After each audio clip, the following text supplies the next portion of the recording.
Hello and welcome to शिक्षा तंत्र।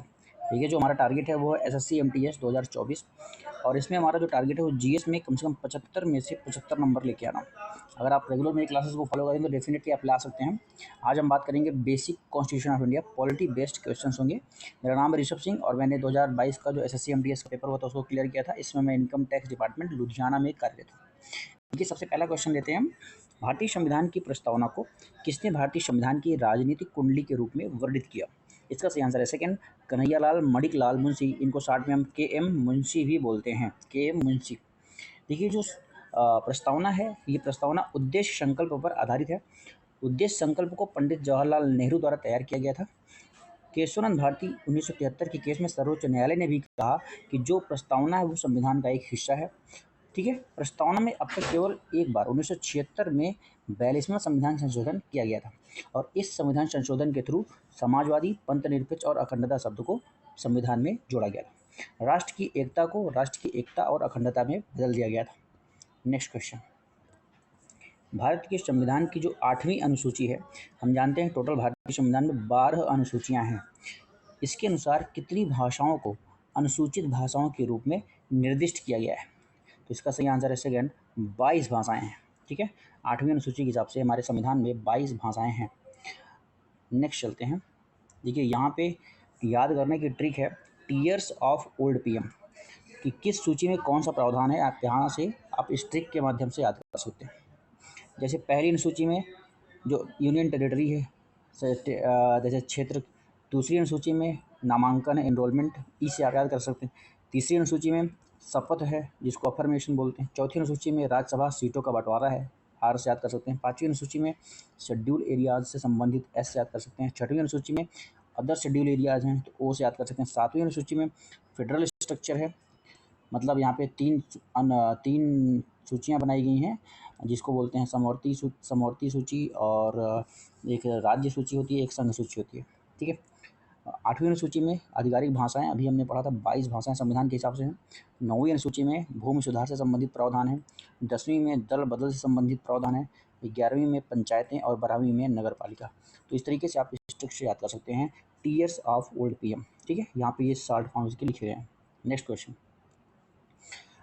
हमारा है, संविधान के किस संशोधन ने जो वस्तु एवं सेवा कर है, मतलब जीएसटी पेश किया था? तो हम जानते हैं जो जीएसटी था वो 1 जुलाई 2017 को जो है वो लागू हुआ था। ये गलत है, 1 जुलाई 2017 को लागू हुआ था। तो ये 101वां संविधान संशोधन 2016 के द्वारा इसको पेश किया गया था। ठीक है, देखिए यहाँ पे आप पढ़ सकते हैं, 92वां संविधान संशोधन 2003 के रूप में जो है इसको माना जाता है और इस संविधान की 8वीं अनुसूची में संशोधन किया गया। क्या किया गया? बोडो, डोगरी, मैथिली और संथाली भाषाएं शामिल हैं और अनुसूची में सूचीबद्ध भाषाओं की कुल संख्या कितनी है? 22 बढ़ गई है। ठीक है, हमको ये चीज़ याद रखनी है। भारत के संविधान के निम्नलिखित में से कौन सा अनुच्छेद अस्पृश्यता, जिसको बोलते हैं अनटचेबिलिटी, याद रखना हमको, इंग्लिश में अनटचेबिलिटी बोलते हैं, को समाप्त करता है? तो अनुच्छेद 17 जो है ये अनटचेबिलिटी को समाप्त करता है। जो और तीनों अनुच्छेद हैं, अनुच्छेद 20 बोलता है अपराधों के लिए सजा के संबंध में संरक्षण देता है। अनुच्छेद 18 जो है वो उपाधियों का अंत करता है और अनुच्छेद 19 जो है वो बोलने की स्वतंत्रता के संबंध में अधिकारों का संरक्षण करता है। ठीक है, नेक्स्ट क्वेश्चन हम लेते हैं। नेक्स्ट क्वेश्चन है हमारा, भारतीय संविधान में स्थापित सरकार का संसदीय रूप, जो पार्लियामेंट्री स्ट्रक्चर है, वो किसके संविधान से प्रभावित है? तो संसदीय रूप जो है वो यूके के संविधान से प्रभावित है, भारत का संसदीय रूप। ठीक है, आइए हम आगे यहाँ पे सोर्सेज पढ़ लेते हैं कुछ। जैसे ब्रिटेन या यूके से क्या क्या चीज़ें प्रभावित हैं भारत के संविधान में? एक, कानून बनाने की प्रक्रिया, फिर कानून का नियम, एकल नागरिकता, द्विवार्षिक संसदीय प्रणाली और जो कैग होता है, कंट्रोलर एंड ऑडिटर जनरल, इसका भी पद ब्रिटेन से लिया गया है। अमेरिका से क्या क्या प्रावधान है? जैसे न्यायिक समीक्षा, मौलिक अधिकार, सर्वोच्च न्यायालय और उच्च न्यायालय के न्यायाधीशों को हटाना, प्रस्तावना भी हम अमेरिका से प्रभावित है, राष्ट्रपति और उपराष्ट्रपति के कार्य। आयरलैंड से जो सबसे ज़्यादा इम्पोर्टेंट है वो राज्य के नीति निर्देशक सिद्धांत है, जिसको हम लोग डीपीएसपी बोलते हैं, directive principles of state policy बोलते हैं। राष्ट्रपति चुनाव की विधि, राष्ट्रपति द्वारा राज्यसभा के लिए सदस्यों का नामांकन, ये सारे प्रावधान इस तरीके से अलग अलग देशों से भारत के संविधान में जोड़े गए हैं। आइए नेक्स्ट क्वेश्चन लेते हैं। नए राज्यों के प्रवेश या स्थापना के लिए संविधान किसे सशक्त बनाता है? कौन एम्पावर्ड है इंडिया में? तो वो है पार्लियामेंट। संसद जो है वो, पार्लियामेंट जो है वो नए राज्य यहाँ पे बना सकता है या उसकी स्थापना कर सकता है। ठीक है, नेक्स्ट क्वेश्चन लेते हैं। हमारी प्रस्तावना में निम्नलिखित में से किस शब्द का अर्थ है ऐसा व्यवहार करना जैसे कि हम एक ही परिवार के सदस्य हैं? तो इसको बोलते हैं फ्रेटर्निटी इंग्लिश में।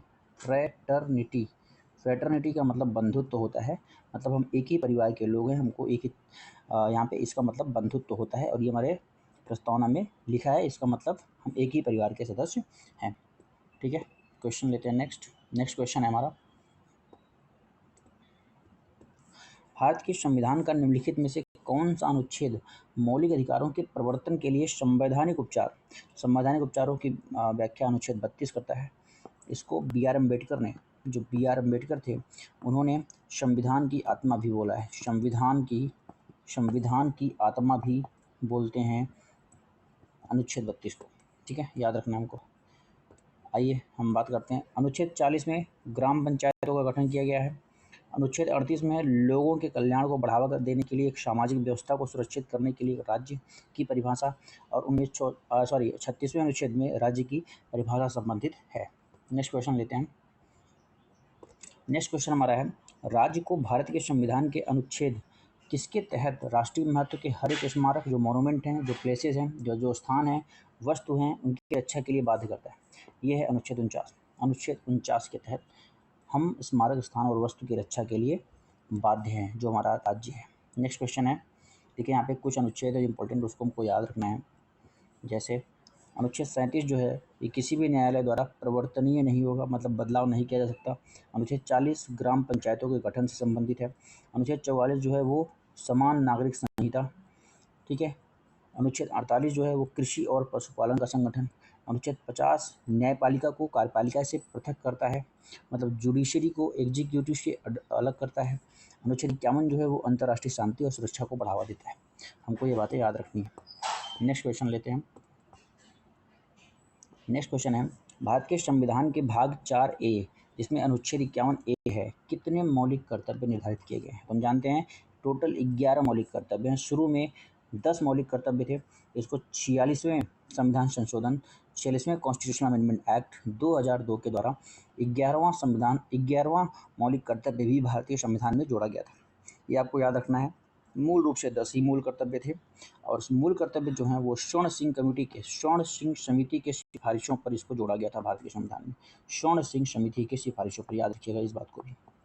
ठीक है, आगे चलते हैं।